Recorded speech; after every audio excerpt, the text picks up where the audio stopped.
And we'll do this. All right. How you doing, Claim Clinic? This is Andy McCabe. I'm a claim doctor. I have the pleasure of speaking with Mr. Sean Michael Lewis. Sean, how you doing this morning? Doing well. Thanks for having me. Yeah, it's great to have you on. Sean is a social media expert, an ex-Serve Pro social media guy, and I found him on LinkedIn. How did we find each other? We kind of stumbled on each other. What was the story behind that? Well, I was writing some content and somehow we were engaged in a conversation and through direct messaging and networking, we just tend to started to open that dialogue. Nice. Yeah, that's just the way it works, man. So I love social media. If any of y'all have followed me for any extended amount of time, you know I'm everywhere. I try to be everywhere. My friends tease me that I'm always on LinkedIn. But the reality is there's business to be had there. There's connections to be made there. And if you're not on social media, if you're not using it effectively, you're behind the times, and that's why we're having this conversation today. I brought you on to Claim Clinic because you ordinarily would talk about the technical things of what it takes to be a restoration contractor and contracting and estimating and things like that. But today I want to talk about marketing, and it was so timely that I found your post. I think it was a LinkedIn Pulse article actually that touched on a lot of things that are important to us as restoration contractors. So, Sean, why don't you give us a little background on yourself, how you got started into restoration, and then how that transitioned into social media? Well, yeah, I graduated college in 2004. It was kind of the time frame where Facebook was just starting to surface for college students. And as a recent graduate, I somehow got access to Facebook because in the early days, you could only have access if you were a college student. So luckily, I still had my college email address.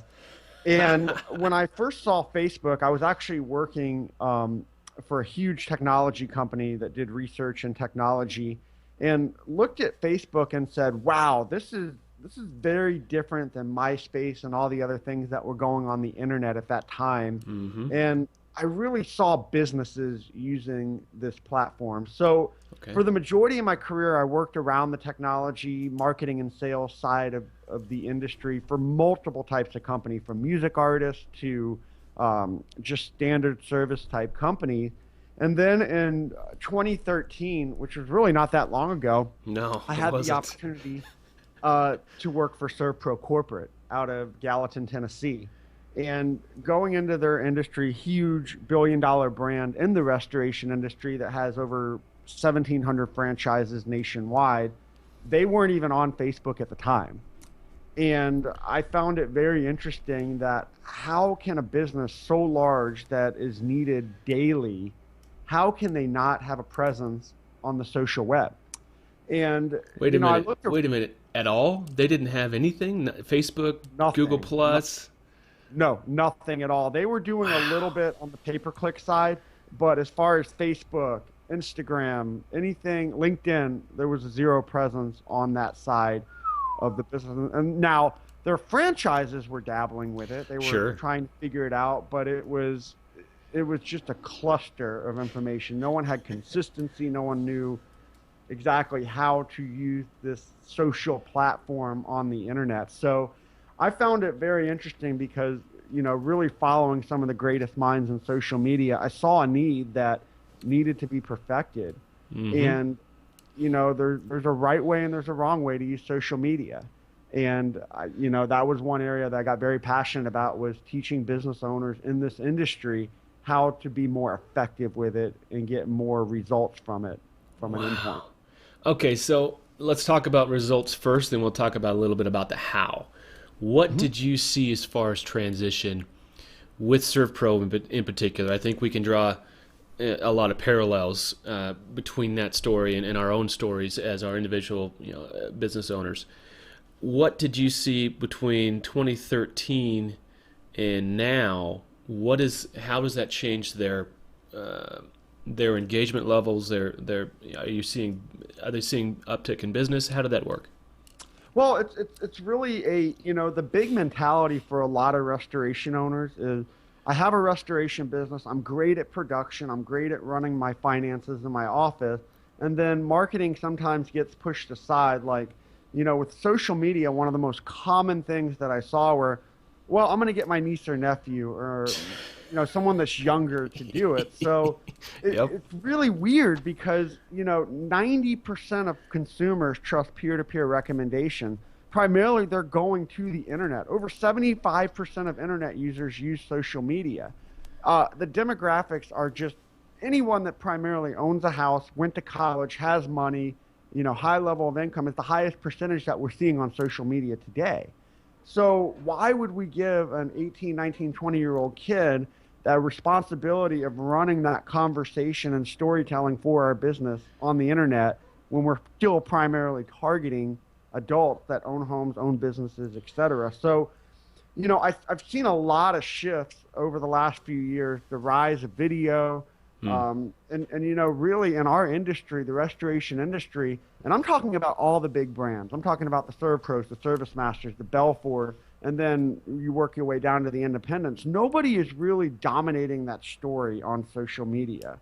And Dominating social media in general, or dominating their own story, taking control just of their own everything. I story. mean, and I'll back up a little bit because social media is really the platform for you to tell a story about what you do. Right. Um, in the case of restoration, we're talking about before and after situations. We're talking about what to do when something happens. We're talking about being better prepared. How can we provide value and something somebody's interested in? Because too many times we're advertising on social media, and that's the biggest mistake anybody can make on social media, especially if you don't have a really cool product like a t-shirt or something you're trying to sell.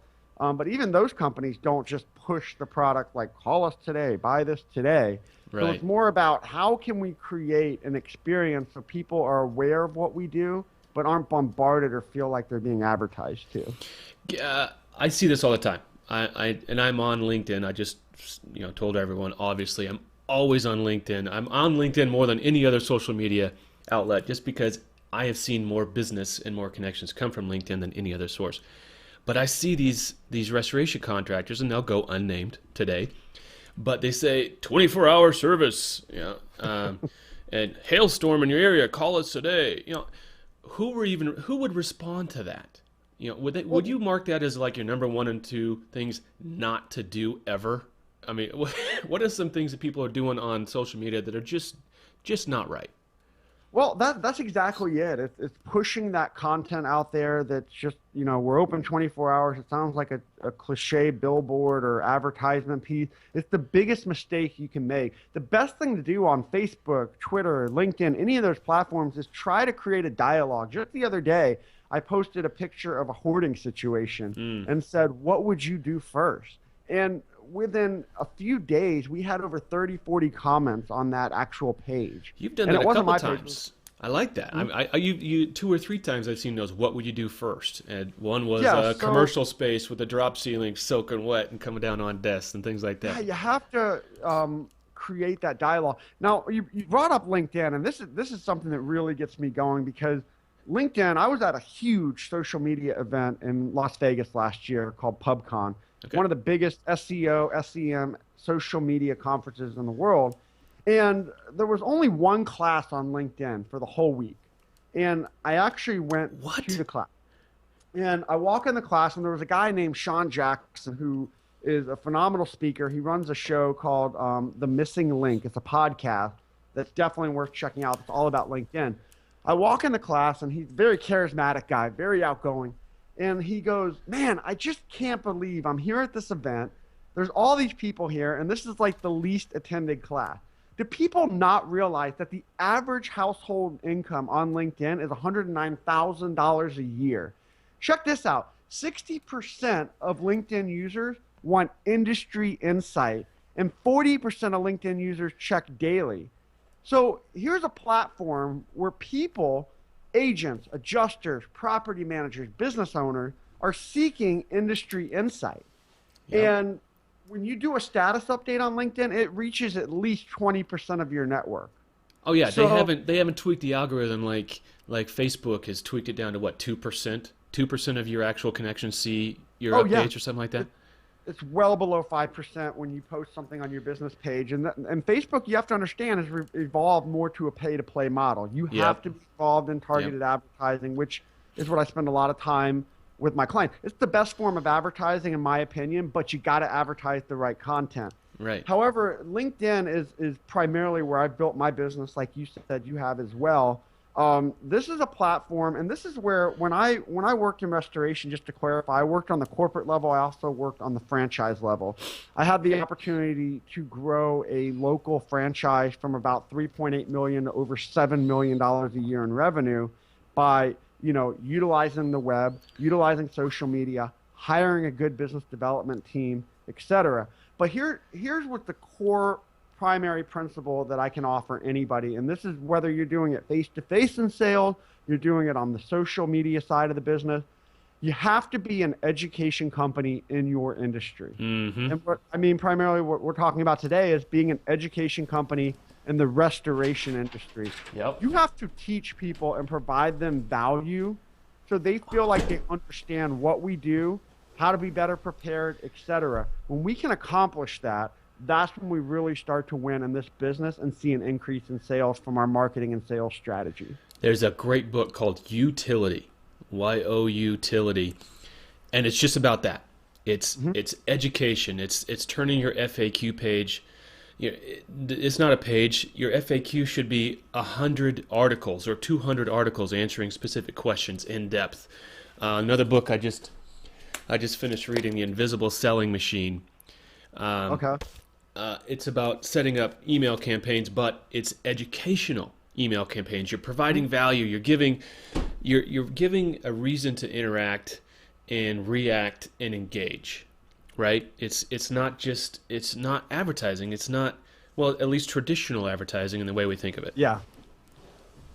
And that's the big thing is, traditional advertising has really faded away. I mean, if you follow a lot of people, like I know we've talked about Gary Vaynerchuk and some of the Gary guys that V. are really speaking where culture has evolved to, that's really where restoration owners have to start putting their focus. And the problem is they're really good at running a construction company or restoration or mitigation, whatever they do best, that they're not real familiar with how to take what they're used to, like, running yellow pages, running billboards, running all those traditional media where you found a buyer or seller and you bought from them. And it's just so different. I mean, what I do for my clients is day in and day out. It's about the engagement process. It's knowing this industry and how to put content out there that will catch people's attention. Because let's face it, the eyes and earballs of the world are on social media right now.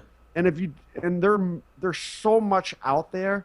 If you're not compelling at what you're trying to tell, you're just another thumb flick in the news feed, and people are just going right past you, and you're wasting your time. Thumb click. I like that. So I'm going to read between the lines. We're not using the web. We're not using social media on our computers. We're using them on No. our phones.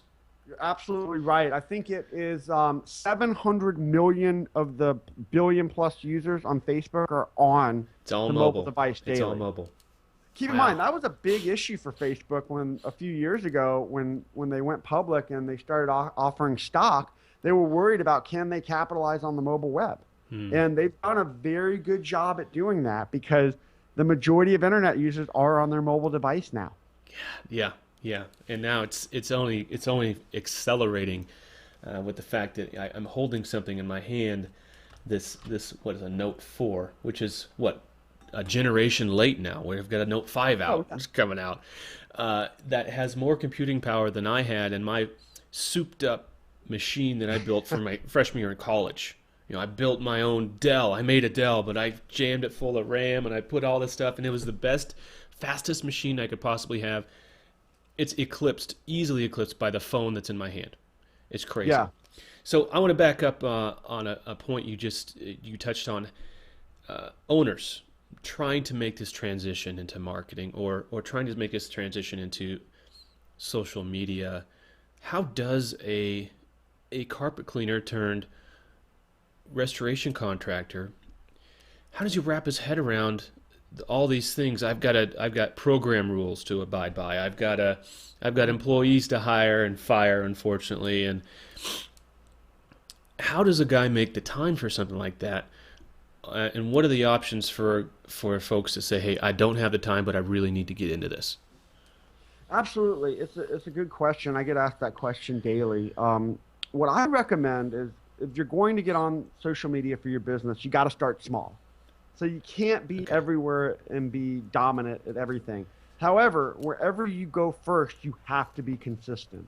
Mm, So, mm, like we said, if I was a restoration owner and I was starting from scratch and I wasn't real familiar with social media, I would probably start on LinkedIn or Facebook. One of the two would be my primary platform. The great thing about LinkedIn is you're representing as your personal self attached to your business. right. Um, the company pages on LinkedIn don't do as well as like a company page on Facebook. They're No. more attached to your profile. You put your business information up there, what you do, your services, you can link it back to your website. That's great. But it's all about you as an owner writing articles. There's a function on LinkedIn called publish post, which Hmm. is where you can go to my LinkedIn, just search for me at Sean Michael Lewis. And I believe I write articles around the restoration industry. So my primary target is restoration owners. So Yep. they see the content that I'm putting out, and that's how we start to dialogue, whether it's social media or sales or business development or marketing tactics. But you got to start small and you got to be consistent. There's times where I get busy and I can't be as consistent with my articles, and I notice it hurts my business when I do that. The Mm. more consistent I've been since I've really started focusing on LinkedIn for my business, the better results I've gotten month in and month out. Um, the other option is you can look at social agencies that can help you monitor this on a daily basis, like a lot like what I do. However, I changed my focus from just going out and selling, companies to use my agency. I started teaching them how to do what I do. Hmm. And the cool thing about that is it shows them what to do daily on Facebook, what to do daily on LinkedIn, and what to do daily on Twitter, Instagram, whatever they want to learn. After a point, they're like, wow, that's a lot of time. And either A, they're going to have somebody on their team do it to that specifications, or they're going to find the cost is more effective to hire someone to have the consistency for them daily. Yeah. So it doesn't matter. The biggest thing about our industry is a lot of agencies don't know this industry. Oh So yeah. they have to be very careful when they're looking at somebody to do this, that they understand the language. So when somebody's talking about water extraction or something that might be industry standard, that there's an answer there that won't get them in trouble or have any legal obligations to something they can't answer. All right, that's perfect. Let's segue into that. Talk to me about Sean Michael Lewis, the agency. Talk to me about what you do for your clients. Absolutely. Well, like I said, I'm very much about teaching. I spend a lot of my time educating on the social media processes. A lot of my clients, for under $1,000, can actually dominate their local market on the web through daily interaction. That's placing the Facebook ads in that budget as well. I'm not the type of agency that ever signs your contracts or anything. They go month to month because I want to earn somebody's business and trust on a month to month basis. I want them to understand what we're doing on the social web. So it's not something that they feel like, wow, what have I just locked myself into? Because we Mm. all hate cell phone contracts and we hate that type of experience. But I report every 30 days. What are we doing? How many people are we reaching? How big is your network growing? Are we seeing direct results from these engagements? And Okay. it's a very exciting process when you're talking about duct cleaning and somebody messages you directly to book a direct sale on these platforms. It doesn't happen right out of the gate, but over time, I've seen clients as short as 30, 60 days start getting direct sales just because the education is so valuable on these social networking sites. Yeah, it does take time. I will attest to that. It just takes an investment and it takes a lot of patience, right? Yeah. Do you see folks get in, they don't see results in the first 30 days and they get out? How often do you see that? It's very rare, but we start making a dent in the market. I mean, we're talking about putting your brand, XYZ Restoration, in front of hundreds of people daily with content. We're not bragging about the brand, but the consumers are not stupid. They understand where the content's coming from. So Hmm. whether it's relevant, irrelevant content, I keep a very good blend of, like right now, we're talking about March Madness basketball. The Final Yeah. Four's coming up. There's no reason a business in the restoration industry can't post something and say, who do you think will win the Final Four? And then 24 hours later, we boost that in our local market. Everybody sees it, and people start interacting with your brand. Guess Mm, what? 6 months later, their water heater overflows in their house, and they remember your brand, not just from that one post, but consistently doing it daily and seeing it in their news feed. got it. Oh, XYZ Restoration, they can help. I know they do fire, they do water, they do mold, they do biohazard cleanup. You tell that story of what you do from a non-advertising standpoint, and guess what? At the end of the day, they trust you, and they're going to try to reach out to you, whether they recognize your brand and they Google search you, Mm, they're going to find you, yeah. and they're going to trust you because you're the industry educator in that segment. Yeah, I think I have probably 100, 120 videos at different places. Most of them on YouTube. Twice a week, I get a call from somebody out of the blue. Oh, I just Mhm. watched your YouTube video. Like I have one, and I like. Oh, I'm glad. I'm glad you liked it. And some of those, I'd say 50% of them turn into actual clients for claims delegates and say, hey, I want you to write my estimates for me. So, but it takes a lot of time to create 100 videos Oh yeah. that are relevant, that are not just splashy logos and a phone number, right? Because if someone watches my videos, they're 5, 10, 15, 20 minutes long. It's a time commitment, Mhm. and people don't give their time away, right? You have to provide value in return for their eyeballs. And I think the internet, the interwebs, reward people who provide that kind of value on a consistent basis, and you put it out there without asking anything in return, right? You're not asking Absolutely. for a sale. It's not even it doesn't even feel like a sales proposition, right? Absolutely, and that's been my whole business model. When I started my agency, I started teaching. That's all I did was I started teaching people how to do social media.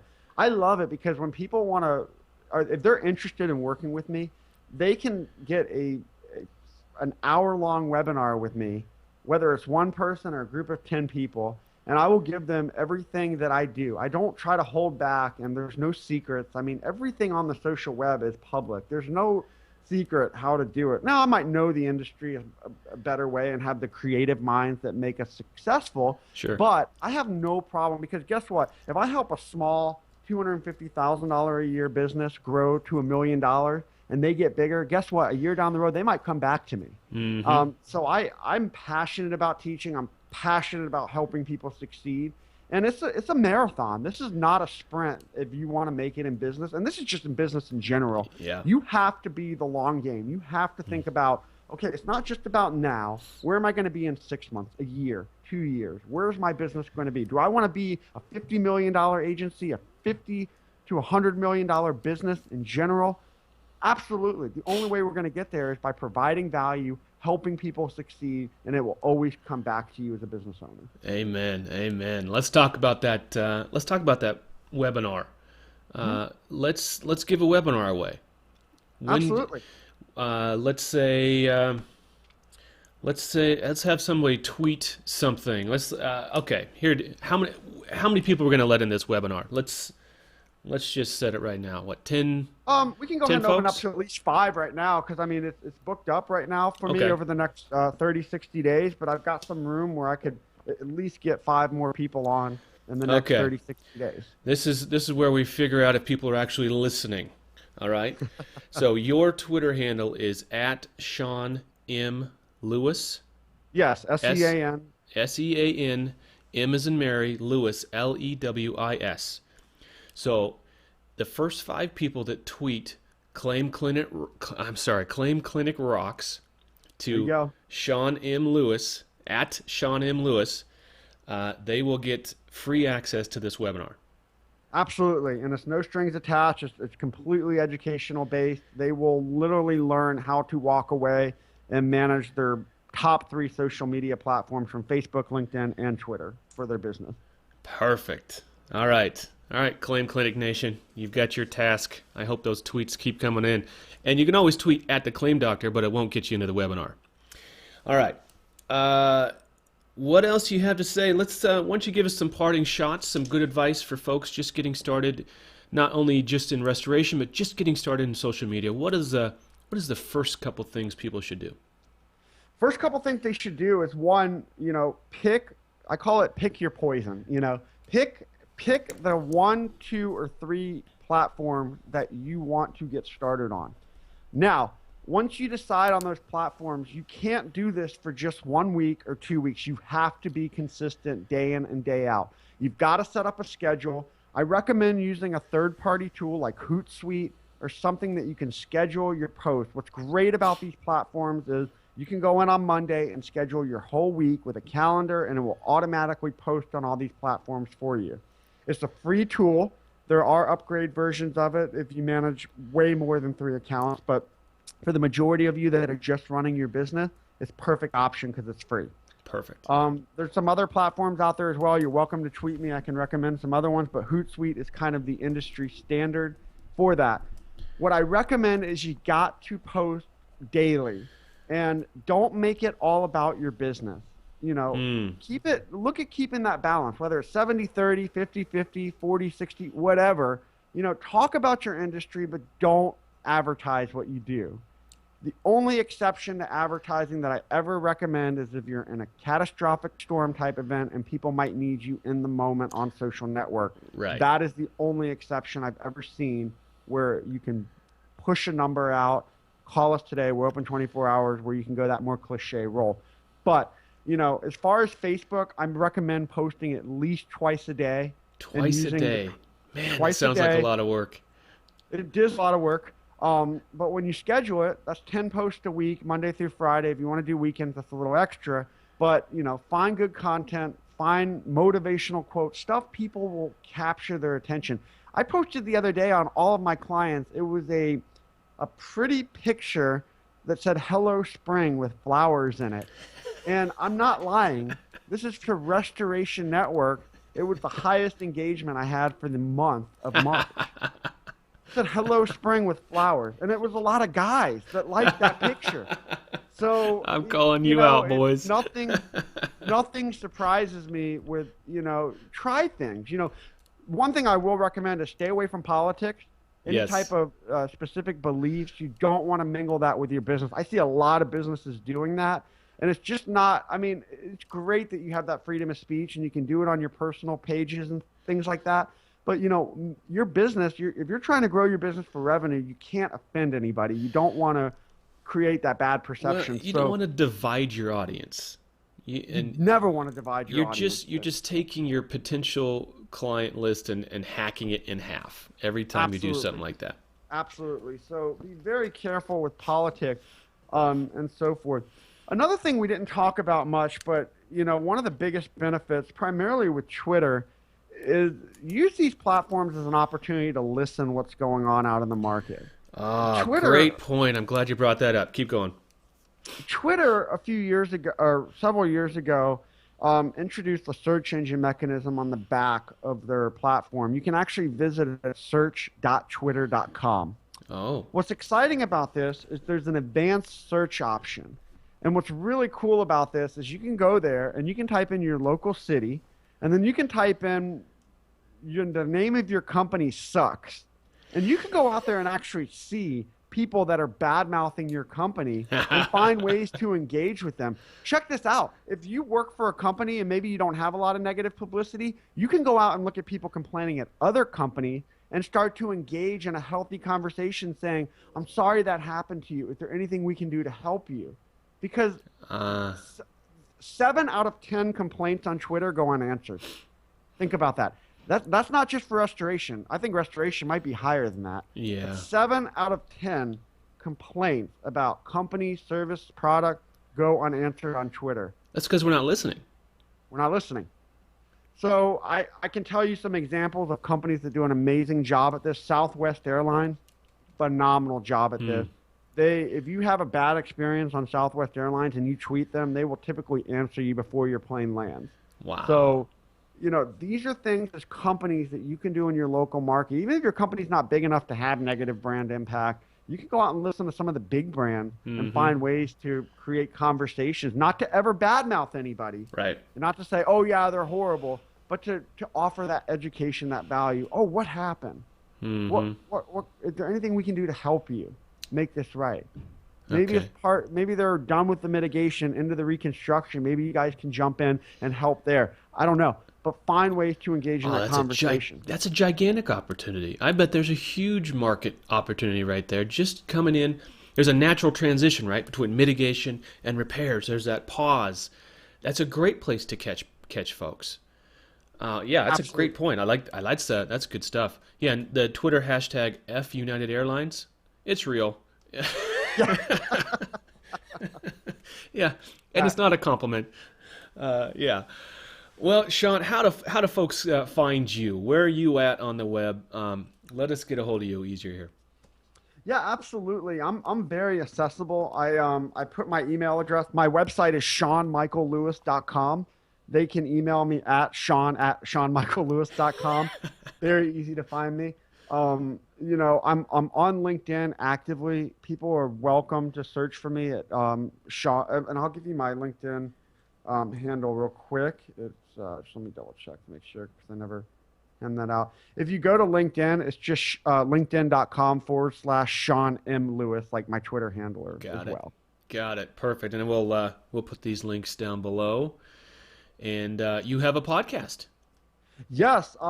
Last November, I launched Level Up Business, which Okay. is about 5-minute segments. This is more for business in general. It's been doing really well, getting over about 1,000 listens a month. So we're Nice. growing that network. It's definitely something I'm passionate about. It goes back to that teaching philosophy, everything from sales, business development, marketing, social media. We definitely, and we're going to be doing more short form interviews as well in the future. So it's been a great experience and just getting out there on the web, providing more and more value. Nice. Sean, it was a pleasure. I'm glad I found you. I'm glad you found me, however that worked out. Thank you for accepting my invitation to come on the show. And look forward to seeing what we can do together going forward. No problem. I'm excited to be here. All right. Take care. Take care.